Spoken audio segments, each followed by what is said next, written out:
Ignition running. Liftoff. We have a liftoff.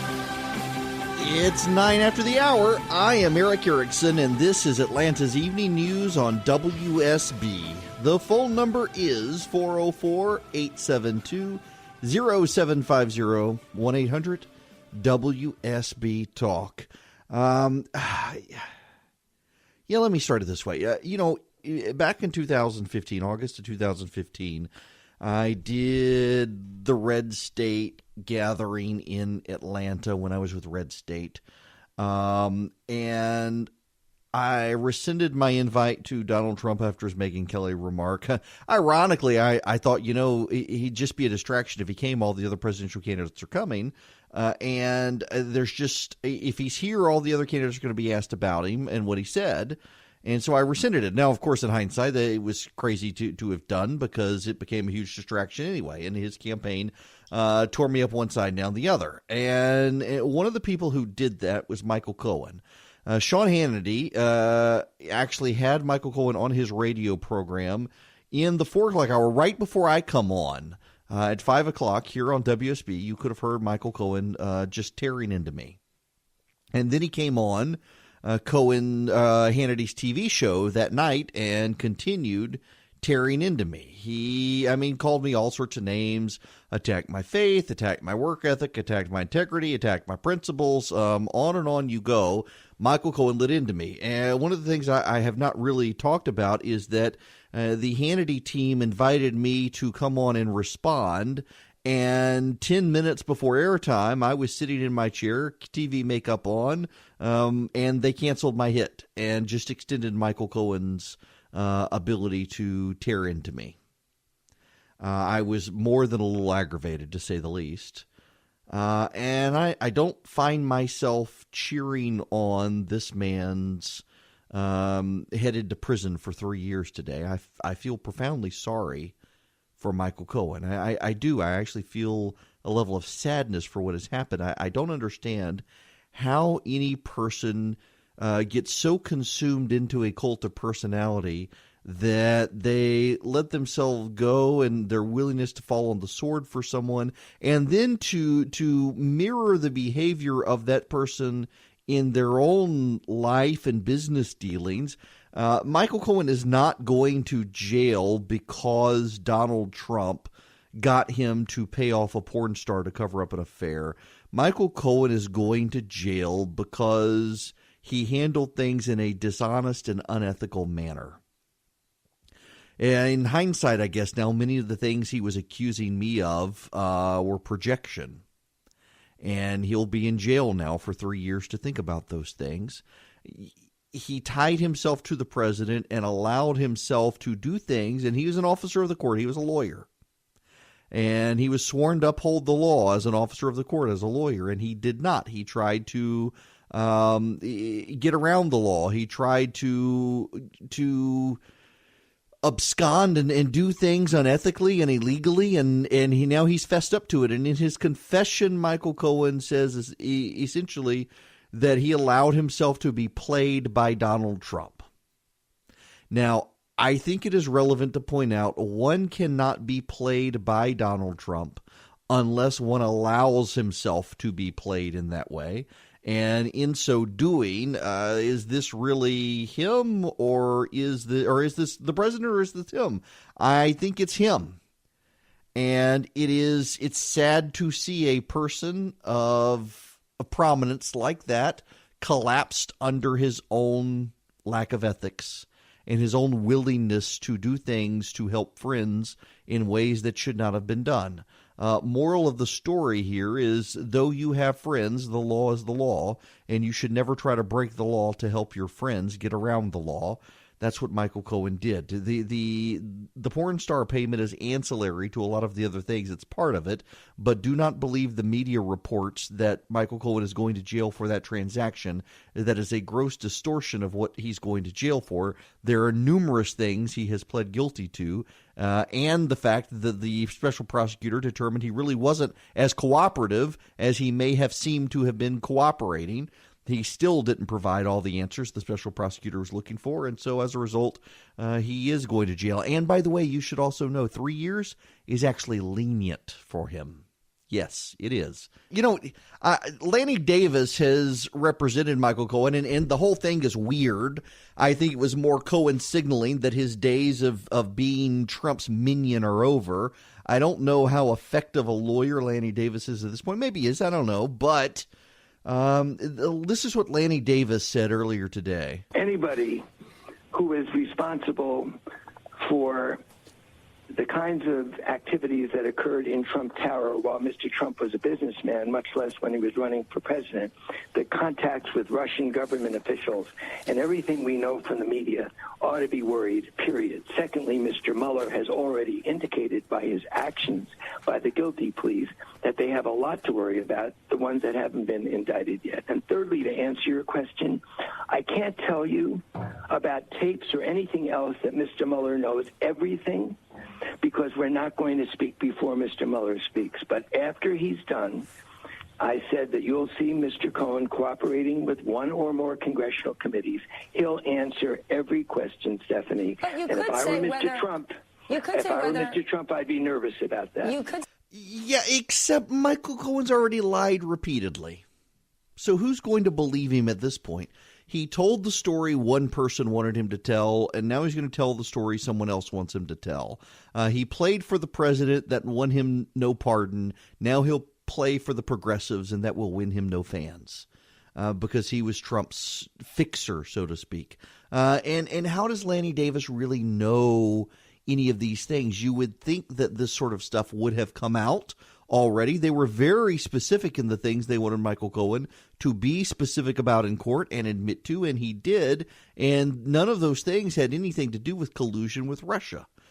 Here's Mark Thiessen, the columnist, friend of mine from the Washington Post. Listen to this. Yeah, that's good news for President Trump. And look, this whole Stormy Daniels thing, it's like we had the Mueller probe was supposed to be about Russian collusion. Remember when Russian collusion was the issue? And now it's about porn star payoffs and the Trump Organization Sounds familiar, and campaign doesn't it? finance violations. Guess what? I got news for you. Donald Trump is not going to be impeached because of porn star payoffs. It's not going to happen. And if Democrats try to do it, they're going to pay a terrible political price in the 2020 elections. I completely agree with him.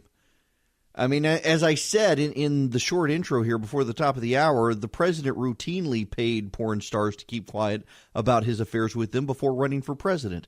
There is an exception to campaign finance law that if you have a pattern of making sorts of payments, that you would make this sort of payment even if you weren't running for office. You don't have to disclose it while running for office, and he did. The pattern is well established. The left has ridiculed him for it, and so the president has a perfectly logical defense over this.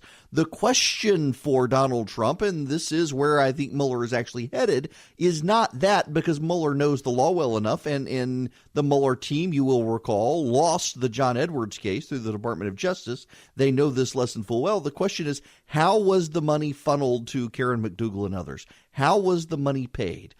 If they can show that tax returns or SEC filings or anything like that were fabricated to hide the payment, then there's a real issue there. But none of us know whether that's the case or not. The Mueller team has not said, so right now it's all speculation. The only thing we know for sure today is Michael Cohen is going to jail for 3 years because he has pled to breaking the law.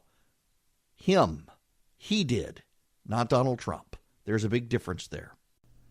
I am more and more concerned about cybersecurity and just the pilfering that companies can do. Did you read that New York Times story the other day? I think it came out yesterday about the tracking that companies are doing off your cell phones and stuff. It is ridiculous. You are being tracked online by social media sites, marketing companies, your mobile provider, your internet provider. Not only can they record your browsing history, they can often sell it to other companies who want to profit from your information. Read the New York Times. That's why you need to take back your privacy by using ExpressVPN. ExpressVPN has easy-to-use apps that run seamlessly in the background of your computer, your phone, your tablet. Turning on ExpressVPN protection only takes one click. ExpressVPN secures and makes your internet browsing anonymous by encrypting your data and hiding your public IP address. That anonymity ensures your privacy, and protecting yourself with ExpressVPN costs less than $7 a month. It's rated the #1 VPN service by TechRadar, and it comes with a 30-day money-back guarantee. If you want to avoid tracking online, you need ExpressVPN. So protect your privacy today. Find out how. You can get 3 months free at expressvpn.com/Eric. That's expressvpn.com/Eric for 3 months free with a 1-year package. Go to expressvpn.com/Eric to learn more.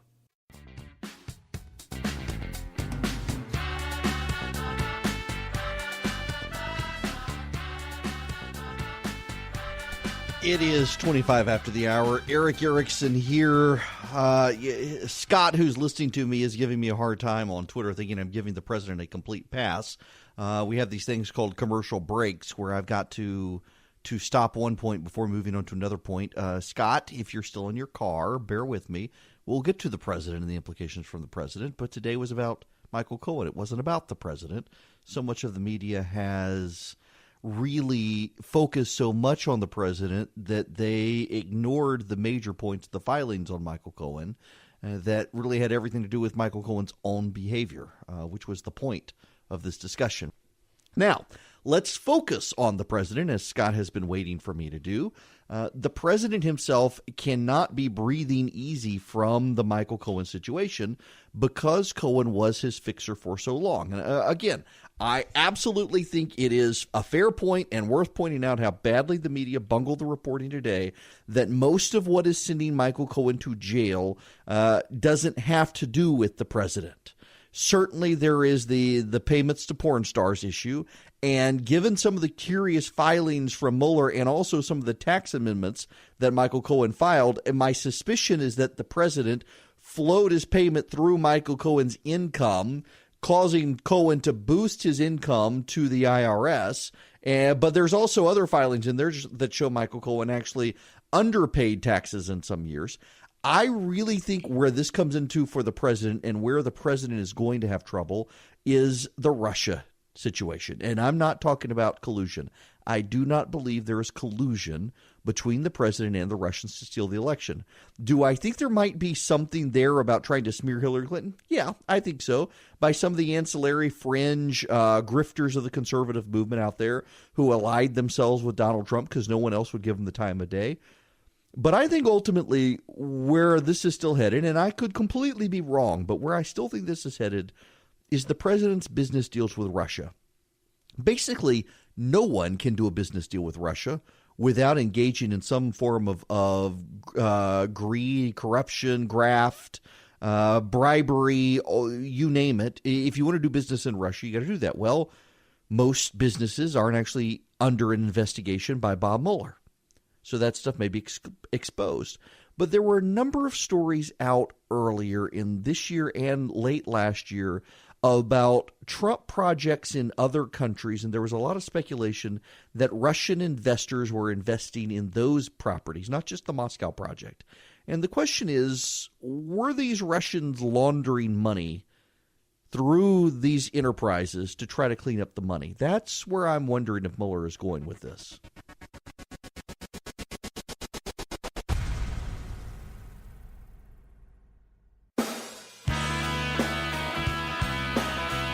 It's 39 after the hour. The phone number 404-872-0750, 1-800-WSB Talk. To the phones we go. Kyle from Lawrenceville, you're next. Welcome. Hey, Eric. How you doing today? Good. How are you? Doing all right. So long-time listener, first-time caller, but serious in-depth question for you. Okay. If they find that the dossier was fake prior to issuing the FISA warrant, does Cohen have a cop-out? No, because he pled guilty. Okay. Anybody who doesn't plead guilty, would they have a cop-out because the warrant was built on false information? Well, potentially. So here's the thing: if, for example, the dossier was built and used information acquired illegally, they potentially could suppress any evidence that was derived therefrom. But what we know from the Mueller investigation now is that Mike Flynn had 19 interviews. Michael Cohen had a number of interviews, and they gave very specific factual information that caused other people to also talk to the Mueller investigation honestly. And as a result of all of those, they started a criminal investigation. So the original Mueller investigation was a counterintelligence investigation. It was never a criminal investigation. A criminal investigation only began after talking to Mike Flynn and Michael Cohen about matters that actually weren't related to the dossier. They came in about the dossier, but through exploration of their other business affairs, for example, the porn star payments and other things came off that weren't in the dossier. So anything that they said that was not derived from the dossier or based on the dossier would be fair game. And it appears that Mueller was smart enough to not begin a criminal investigation into whoever, I assume it's the president, although I don't know, until he had gotten multiple people to admit to the same thing through different means. I mean, that's the extraordinary thing here that does have to somewhat worry the Trump team. And I think it is why the president's hardcore supporters have been so quiet about the latest filings from Mueller, is because he makes it very clear that every single allegation he's making is corroborated by multiple witnesses, not just two. So even, for example, the porn star payments, there's got to be concrete evidence that extends beyond Michael Cohen and also the CEO of the National Enquirer's parent company. Who the other people are who are talking about these things or what that evidence is redacted. We don't know. But Mueller is making sure every I is dotted and every T is crossed. And that's the part that should worry the Trump administration. As I saw a quote somewhere the other day, the thing that's keeping the Trump legal team up at night is Mueller's thoroughness. And I think that's accurate there. That's why they should be worried, because of that thoroughness, that ability to get multiple people, more than two, at least three, it seems in most cases, to admit to the same thing in separate conversations is pretty staggering for whatever he's looking into now as far as a criminal investigation. So Brad Nitz from WSB TV has put up a graphic on Twitter. I have just retweeted it for you. All the earthquakes in Georgia since 1900. There have been approximately 200. Most of those earthquakes have been up in the northwest corner of the state of Georgia. They are intraplate earthquakes, not interplate earthquakes, meaning that they are not earthquakes caused between plates. They're activity caused on one tectonic plate. That means that we don't have a fault line in Georgia. These things just happen to happen. 200 of them in the last 100, since 1900. There have been 200 of them. The closest to Atlanta was actually in Paulding County. I don't know when. The dates are not listed. There's been one near Athens. There have been a number down in middle Georgia, near Macon, Eatonton. A lot of them, though, the Calhoun-Rome area has the bulk of them. It's an interesting graphic. If you're on social media, if you're on Twitter, go to twitter.com/EWErickson. I just tweeted it out. It did not faze me. Down where I live, I never felt the thing this morning. I know a number of people who did. I actually got up this morning before I knew there was an earthquake and saw several people were circulating a graphic that had a lawn chair tipped over at an outdoor plastic table. And the caption was effects of the great Atlanta earthquake of 2018. I was like, when did we have an earthquake? Is somebody recirculating something old? And it's like, I heard you get on with Scott Slade this morning at 8:15, and he's talking about it. It's like, now this explains everything. I had no earthly idea that there was an earthquake. Now, when we come back, I'm going to go on and step out here. When we come back, Delta Airlines is ensuring that you have no escape from politics and the culture war when you fly on Delta. They are engaging, and as you've seen from the NRA and whatnot, Delta is really no friend of conservatives in America these days, and they are picking a side in the culture war, and, well, you're going to be exposed to it, it looks like, if you try to get on their planes, unfortunately, and I'm on them a lot.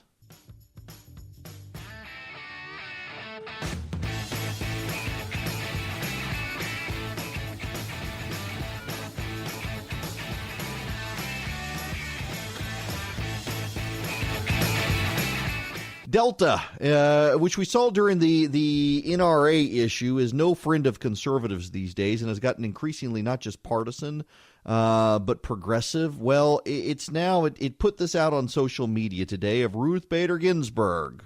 I ask no favor for my sex. All I ask of our brethren is that they take their feet off our necks. Yes, the Ruth Bader Ginsburg RBG documentary. Now, you can see it on Delta Studio and learn how she's making moves for equality. All about equality. Who can oppose equality? Well, these days when equality is largely equated with a bunch of totalitarian nonsense designed to shut up Christians and conservatives, I think I can take issue with it. Delta is giving no reprieve in the culture war, doing these sorts of things, and I just find the whole thing aggravating. When I sit down in the plane and I'm going on vacation or a work trip, I don't want to be bombarded by promos for a progressive justice of the Supreme Court. They would never do this for Kavanaugh. If there was a documentary, a pro-Clarence Thomas documentary, they wouldn't do Delta would not be promoting it. If there was a documentary on Antonin Scalia, Delta would not be doing this. What about Brett Kavanaugh? No. Would Delta even run it if it was? But RBG, Ruth Bader Ginsburg, darling of the progressive left, gotta run the promo. You know, she's a very nice person. You should know Ruth Bader Ginsburg actually is a terrifically nice person. But the whole promo and everything here is designed to be part of the culture war, to take a stand on it, to be political, and there's just no escape. I want an escape when I get on a plane to go to an escape. And Delta seems intent on shoving their progressive politics in my face every single time. It's so frustrating. I am so tired of companies deciding that they've got to align with their progressive millennial hipsters who work for them and engage in left-wing politics and the culture war and all that. Just please, Delta, knock it off. Just knock it off. Okay. When we come back, we got to shift gears. We got to get to banning cows. That's right. The left now wants to ban cows. I guess Delta will stop serving beef.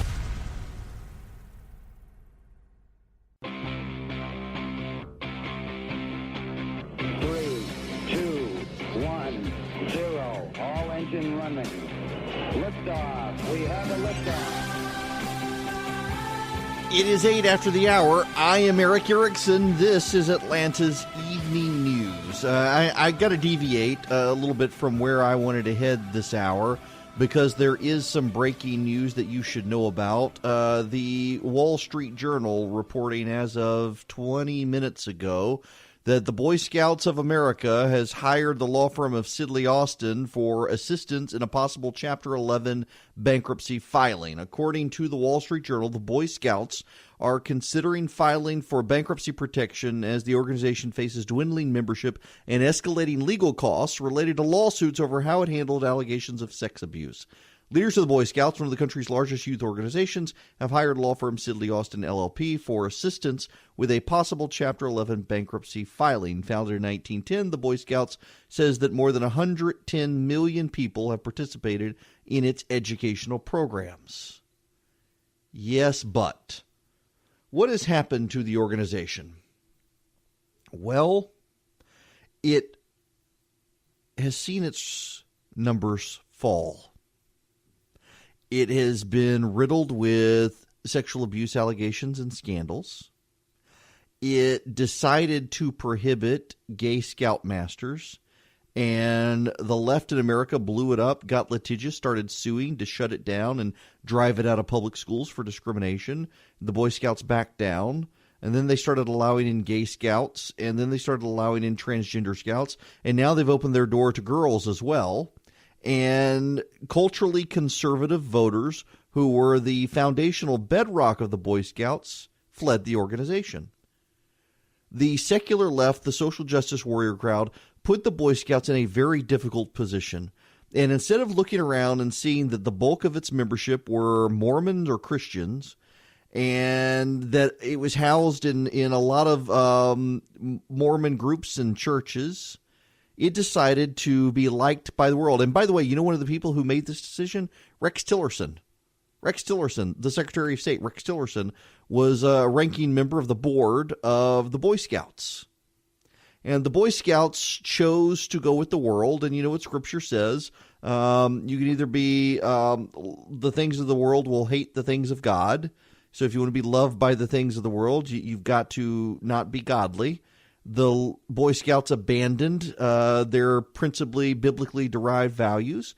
They were rejected by the Christian and Mormon organizations. And the world, of course, has no need for the Boy Scouts because secular atheists in this country are the most childless people, so they don't have any kids to send to the Boy Scouts. If you want to build an organization with large groups of kids able to go to the Boy Scouts, you got to focus on Mormons and Christians and Orthodox Jews and Muslims. The Mormons have decided they're going to develop their own program for young men. They have withdrawn. Many Christian denominations withdrew. The Mormons were the last holdout. The Mormons decided to withdraw once they began admitting girls into the program and transgender boys. It's sad because I think the Boy Scouts, I was in Scouts when I was a kid. And I learned woodworking skills, loved to camp out. I can't remember how to tie a knot to save my life, but it was a lot of fun. We would go on camp outs. Lived in Dubai, in the Middle East. We would go out into the middle of the desert. You could see the Milky Way at night. It was so dark. We were way out in the middle of nowhere. Sometimes we'd camp along the beach. And it would be super hot in the day, and you could just feel the temperature drop at night. You'd build campfires, bonfires. You'd have fun. You learned how to put up a tent. You learned how to cook over the open flame. It was a lot of fun. It was a great deal of fun. I absolutely fundamentally did not want my son to go into the Scouts. My dad, I actually have in my office, I'm looking at it right now. My dad was a fundraiser for the Boy Scouts. He actually was in the Order of the Arrow, and he has a chair that the Scouts gave him decades ago for his service to the organization and his services as a fundraiser to the organization. And we are a family that has great generational ties to the Scouts. I did not want my son to go into the Scouts. And I did not want them, even though the local troop here is perfectly fine, but I did not want him to get into the Scouts because of the cultural warfare issues within the Scouts.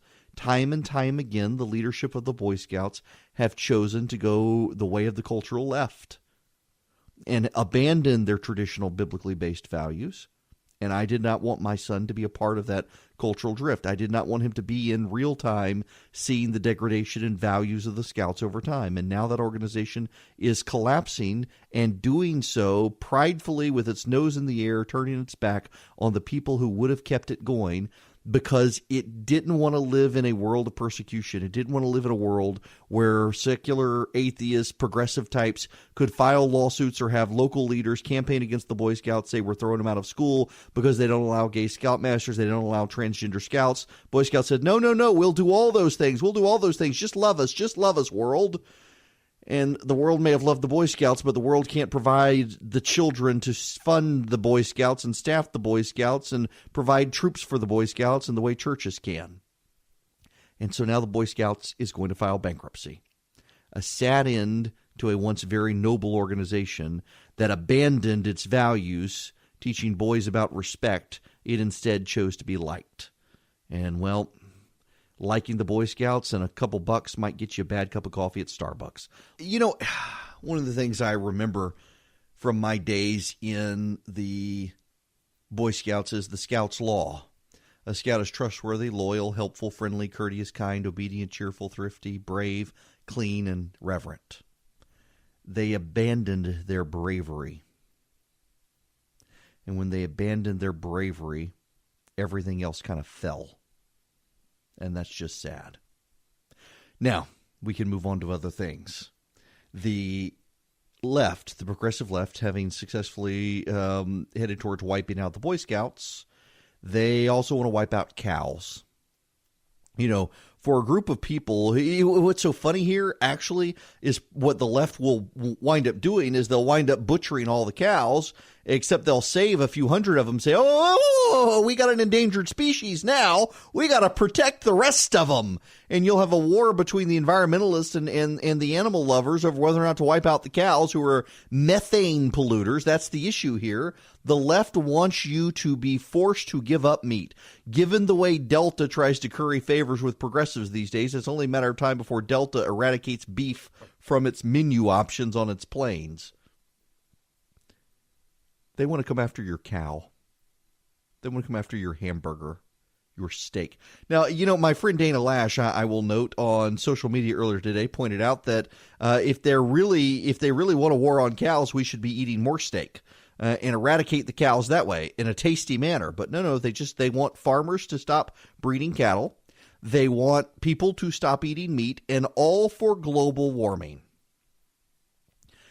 There are riots in France right now over the fuel tax, among other issues. It's more complicated than that. There are free market reforms that Macron has implemented that have been deeply unpopular, but the bulk of the riots have become over the fuel tax and the regulations now that have taken a large number of vehicles off the streets of France as being polluters in order to try to comply with the Paris Accord. France is somewhat embarrassed that it's not complying with the goals it set forth in its own accord named after Paris.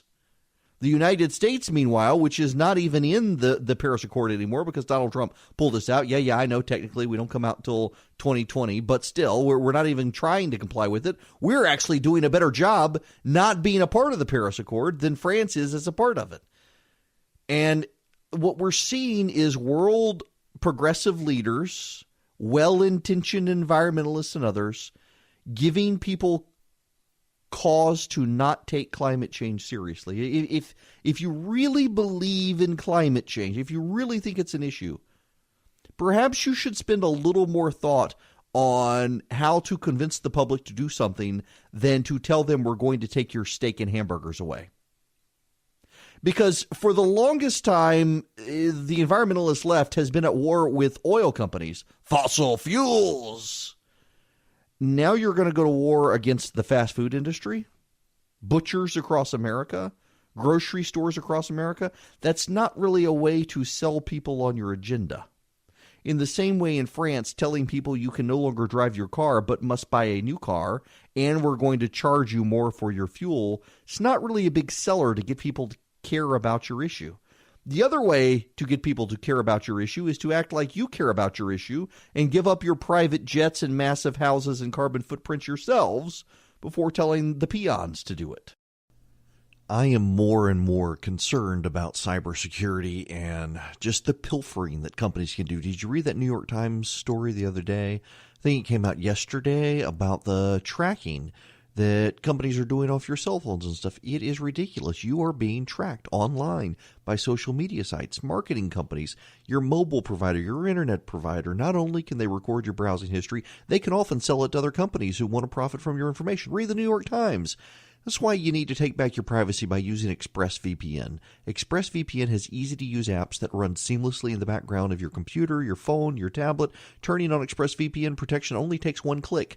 ExpressVPN secures and makes your internet browsing anonymous by encrypting your data and hiding your public IP address. That anonymity ensures your privacy, and protecting yourself with ExpressVPN costs less than $7 a month. It's rated the #1 VPN service by TechRadar, and it comes with a 30-day money-back guarantee. If you want to avoid tracking online, you need ExpressVPN. So protect your privacy today. Find out how. You can get 3 months free at expressvpn.com/Eric. That's expressvpn.com/Eric for 3 months free with a 1-year package. Go to expressvpn.com/Eric to learn more.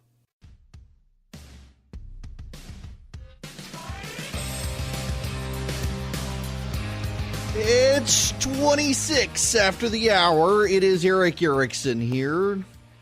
Now, we need to move on.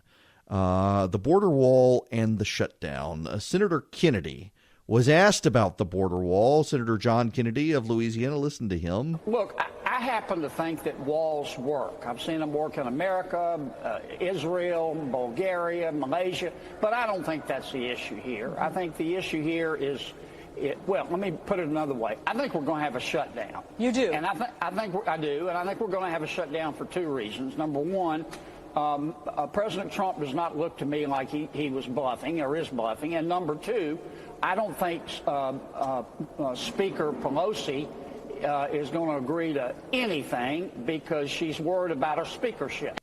Yep. I think Senator Kennedy is right. Listen, y'all, what does Donald Trump have to lose?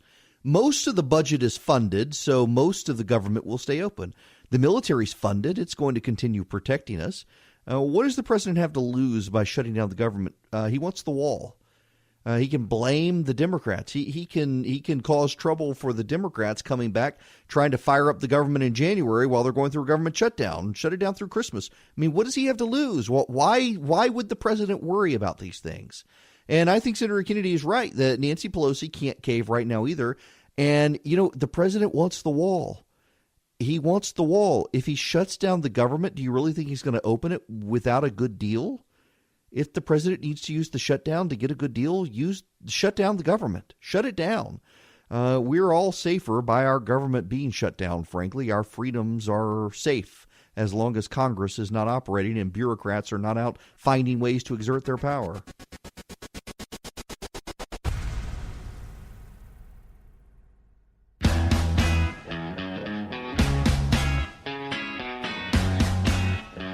It's 39 after the hour. It is Eric Erickson here. Don't forget, you can subscribe to the podcast by texting the word show to 444-999. There will be, for the Christmas season, some additional podcasting audio for the subscribers of the podcast. And I will be doing a Christmas show for WSB this year. And we'll make sure that's in the podcast as well. So text the word show to 444-999. I want to spend a little bit of time talking about criminal justice reform. It appears that there will be a vote in the Senate. However, Senator Kennedy from Louisiana has objected to unanimous consent. Now, that has a particular meaning this week in that not all of the members of the Senate are there. There was a big fight today over a resolution to call for the U.S. to get out of the Yemen situation with Saudi Arabia. And some Republicans weren't there. The Democrats did well with this, a bipartisan coalition of senators, including Lindsey Graham, who is really angry with the Saudis over the Khashoggi killing. Well, by Senator Kennedy objecting to unanimous consent on the criminal justice reform issue, he's going to force the Senate to show up and work next week. And some of his colleagues are really upset with him. I've got to tell you, I support the criminal justice reform. I think that mandatory minimums are a bad idea. I have always thought that. I think that Congress has imposed mandatory minimums as a way, in large part, to avoid having to impeach bad federal judges who have done crazy things. I really, really, really do believe that judges should look at the facts of each case and make up their mind. If you want to have some sentencing guidelines, that's fine, but I think mandatory minimums for a lot of things actually have, particularly in the black community in the age of crack cocaine in the 80s and 90s, really locked up a lot of people who could have been placed on a path of reform and then had no chance. And criminal justice reform is a way to rectify the balance. I think there was an overcorrection. There are some, like Tom Cotton and Senator Kennedy, who think that this is an overcorrection. Maybe so. But I think it is worth trying. Crime is at an all-time low.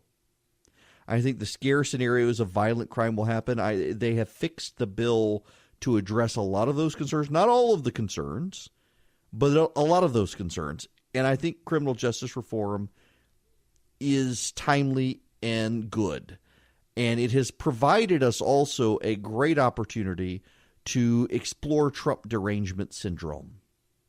One of the groups that has been most involved in passing this criminal justice reform is evangelical Christians, particularly white evangelical Christians. But the president has held meetings with a large number of inner city evangelical black pastors. and they have been persuaded to support the issue as well. So you know who's opposed to the issue now? Progressive theologians. Tracy Blackman is a minister, and I use air quotes around minister, United Church of Christ, not exactly a Christian denomination. She ministers near Ferguson, Missouri. Yeah, that Ferguson. And she actually signed on to a letter expressing outrage over black pastors supporting criminal justice reform.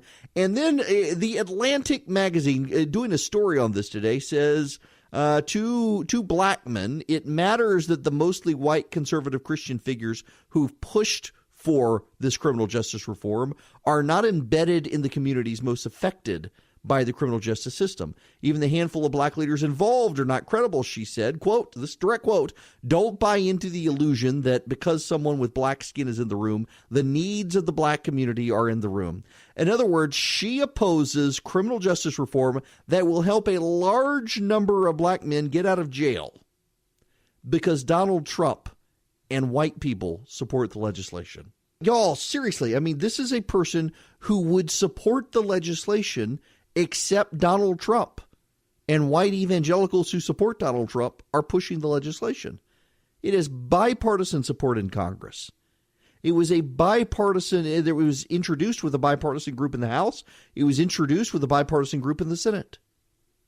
And yet these progressive activists oppose it because Donald Trump supports it, even though it will help people in their community. And by the way, it's not going to help overwhelmingly. Only 10% of the people incarcerated in this country are in federal penitentiaries. And so very few people ultimately, in the grand scheme of things, will get out. It'll still be probably a few 100,000 people. But most people in prison in this country are in prison at the state level, not the federal level. And this does nothing to deal with those issues. Those are individual state issues. And I think those need to be addressed as well. I think mandatory minimums need to be addressed. You know, my grievance with mandatory minimums is very much like my grievance with zero tolerance policies in schools. There are people who screw up in this country. We're all sinners. We all make mistakes. We all fall short. And I think mandatory minimums takes away from judges the discretion to look at a situation and say, you know what? This person just screwed up. In the same way that zero tolerance policies in schools, when the straight A student who's good, who's well behaved, who's well respected, who's liked even by the administration, comes to school and forgets they have an Advil in their pocket, well, we've got to suspend them for a week because they brought drugs to school. And that happens. That happens. Those stories are well documented, but it's zero tolerance policies in school that prevent administrations from exercising discretion to recognize that there are some people who just make a mistake. There are some people who are good people, and they don't need to be punished as badly as the repeat offenders. And we should recognize there are good people and bad people, and we don't need to treat them the same, and we should be allowed that discretion. And what these laws have done is they have taken away the ability to exercise discretion. If you think there's a judge who's too soft on crime, get rid of the judge. Don't put everybody under mandatory minimums and zero tolerance policies.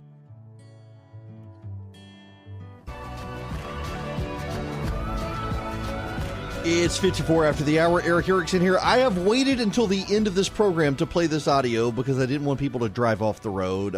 Yes, I've got a little bit of audio of Joy Behar from The View. The base hasn't really gotten anything else. This is all the taxes didn't really go down. Mm-hmm. You know, their air is getting polluted. We don't have any friendships around the world anymore. So what did the base get, except maybe the wall? It's like a hope against hope. Maybe they got we'll the get hats. this. Maybe this time. You know, they got the hats. They didn't get what they thought they were going to get. How much in a bubble do you have to be to think your taxes didn't go down? Because taxes are going down. Minimum wages have been increased by a number of employers on their own. Actually, the waste products in our air have gone down, even under President Trump. Pollution output is down. Output of things that can cause global warming in this country are decreased, and yet Behar denies all of that. We really are living in two Americas. We're living in an America of a coastal elite who only listen to people who tell them the things they want to hear. And frankly, for a lot of Trump supporters, they also live in bubbles where they only watch Fox and hear the pleasant things that make them happy and avoid the things that make them uncomfortable. I try to do a pretty good job of broadening the scope of what I talk about to get into things that are critical of the president and Republicans. There's a lot to be critical about of the Republicans. But what does it take to have a paycheck and to think my taxes haven't gone down, so no one else's taxes have been impacted? Well, she makes millions of dollars. How many people around this country got big bonuses this year because of the tax cut? How many people got pay raises because of the tax cut? There were millions of people who it was affected. There were millions of people. For the life of me, I still to this day cannot understand why the Republicans did not sell their tax cuts better. Because despite the left-wing spin that they were corporate, I mean, the Democrats always say they're either corporate tax cuts or they're tax cuts for the rich. But in fact, real people, millions and millions of real people around the country were helped by the tax cuts. The corporate tax cut allowed corporations to raise salaries, to give bonuses, and yet the left is in complete denial, has no clue, has not lived the life of these people who struggled paycheck to paycheck, and it was President Trump and the Republicans who made them struggle a little less by giving them a little more take-home pay. And next year they fully kick in the tax cuts due, so people have even more take-home pay.